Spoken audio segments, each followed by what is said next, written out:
వ్యాసం వ్యాసకరం వందే మునిం నారాయణం స్వయం యతః ప్రాప్తకృపా లోకాముక్తా కలేర్గ్రహాత్ యస్య తుండాచ్యుతశ్చ్యుతో రాజతేయం రసాత్మకః తమచ్యుతకథాకుంజే సుకూజంతం శుకం భజే.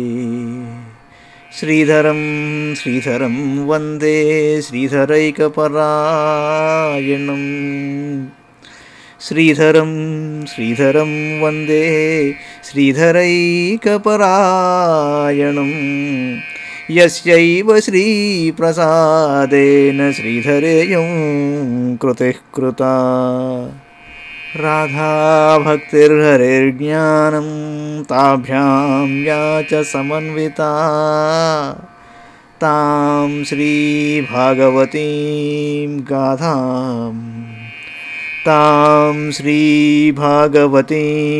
గాథాం వందే యుగళరూపిణీ.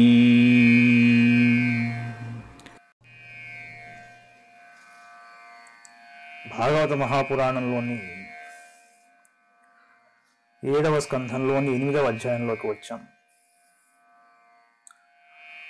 నృసింహ భగవానుని ప్రాదుర్భావము, హిరణ్యకశిపుని వధ, బ్రహ్మాది దేవతలు భగవంతుని స్తుతించుట ఒక అధ్యాయంలో మొత్తం వచ్చేస్తుంది.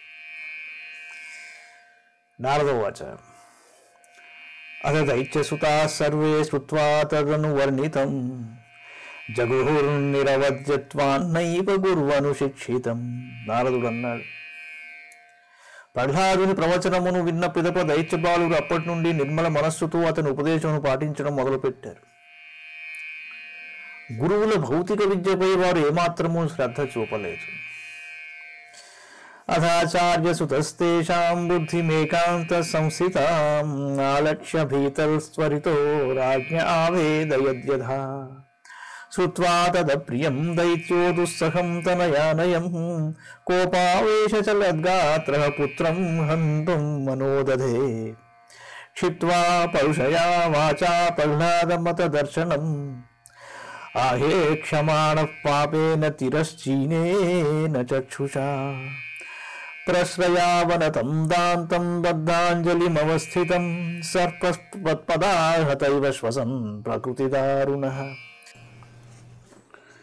హే దుర్వినీతమందాత్మన్ కులభేదకరాధమ స్తబ్ధం మక్షాసనోద్ధూతం నేష్యే త్వాద్యయమక్షయం. క్రుద్ధస్య యస్య కంపంతే త్రయో లోకాః సహేశ్వరాః తస్య మే భీతవన్మూఢశాసనం కిం బలోత్యగాః. విద్యార్థుల యొక్క అందరి బుద్ధి భగవంతుని అందే స్థిరమై ఉండుటను గురుపుత్రులు గమనించారు. వాళ్ళు భయంతో హిరణ్యకశిపుని దగ్గరికి వెళ్ళి విషయాన్ని అంతా యథాతథంగా ఆయనకు నివేదించారు. తన పుత్రుడైన ప్రహ్లాదుని ప్రవర్తన హిరణ్యకశిపునకు అప్రియంగా, అవిధేయతగా, సహింపరానిదిగా తోచింది. గురుపుత్రుల మాటలను విన్న తరువాత క్రోధావేశంతో అతని శరీరము గడగడ వణకడం మొదలుపెట్టింది. కనుక అతడు తన చేతులతోనే పుత్రుని వధించుటకు నిశ్చయించుకున్నాడు. చివరికి ఎవరి వల్ల కాదు, నేనే సంహరిస్తాను అనుకున్నాడు. వెంటనే మనస్సును ఇంద్రియములను వశమునందు ఉంచుకొని ప్రహ్లాదుడు వినమ్రతతో చేతులు జోడించుకుని తండ్రి ముందు మౌనంగా నిలబడి ఉన్నాడు. అతడు తృణీకారమునకు ఎంతమాత్రమూ తగడు. కానీ హిరణ్యకశిపుడు సహజంగానే క్రూరుడు. అతడు కోపంతో తోక దొక్కిన పాము వలె బుసలు కొట్టడం మొదలుపెట్టాడు. అతడు తన కుమారుని పాపదృష్టితో చూస్తూ కఠోరంగా ఇలా అన్నాడు, మూర్ఖుడా, దుర్బుద్ధి, నీవు అవిధేయుడవైనావు. నీవు చెడిపోవుటయేగాక తోడి బాలులను కూడా చెరగొడుతున్నావు. మన వంశములకు కళంకమును తెస్తున్నావు. పట్టుదలతో నా ఆజ్ఞను ఉల్లంఘిస్తున్నావు. నేడే నిన్ను యమలోకానికి పంపిస్తాను. నేను క్రుద్ధుడనైనచో ముల్లోకములను లోకపాలును గడగడ వణుకుతారు. నీకు తెలియటం లేదు. ఓ మూఢుడా, నీవు ఎవరి బలము చూసుకొని నిర్భయుడవైన ఆజ్ఞను ఉల్లంఘిస్తున్నావు అన్నాడు. ఎవరి బలం చూసుకుని విర్రవీగుతున్నావు అన్నాడు. ప్రహ్లాదుడు అన్నాడు, న కేవలం మే భవత్స్య రాజన్ న కేవలం మే భవతశ్చ రాజన్ చ వై బలం బలినాం చాపరేషాం పరే వరే మీ స్థిర జంగమాయే బ్రహ్మాదయో ఏన వశో ప్రణీతా. రాజా,